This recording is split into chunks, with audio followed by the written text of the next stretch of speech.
Then Adrian E. Adaptar. I am grade 10 students in Iligan City National High School.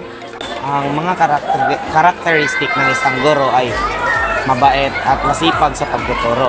Ang gusto ko ang ideal ko sa isang guro ay yung masipag na magturo at isa sa parang mas bibigyan niya ng diin ang kanyang mga tungkulin o topic sa isang subject.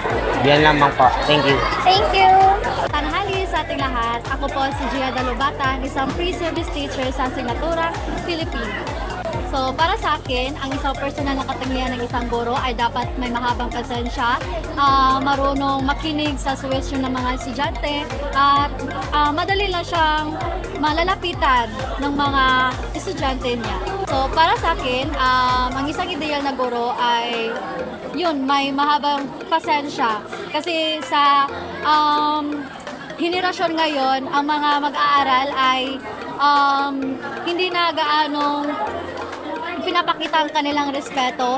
So, dapat may mahaba kang pasensya para maintindihan mo rin kung bakit ganyan yung mga characteristics ng isang mag-aaral, isang estudyante mo. So, pangalawa ay dapat maging matapang ka. So, dapat be strong kasi para may lakas ka rin, hindi ka mahina sa tingin ng mga mag-aaral sa'yo. At panghuli ay dapat rin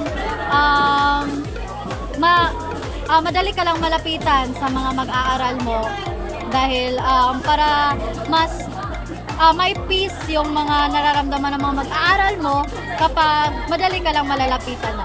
Okay. So, yun naman. Thank you. Hello, magandang hapon sa lahat. Ako si Ma'am Geraldine Vitario. Ako ay nagtuturo ng grade 10 Filipino dito sa Iligan City National High School. Ang pagiging guro, sabi nila, ay hindi madaling trabaho, okay? Hindi siya ganoon ka, anong tawag dito? Hindi siya ganoon ka marangya, or should I say, or glamorous. Ano siya?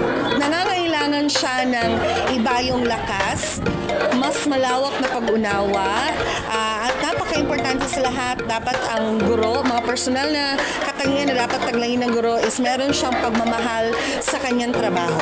Yon. Ang ideal na guro para sa akin is yung hindi lamang siya magtuturo ng mga leksyon, kung hindi dapat din umunawa siya or maunawain siya sa pangangailangan ng kanyang mga estudyante.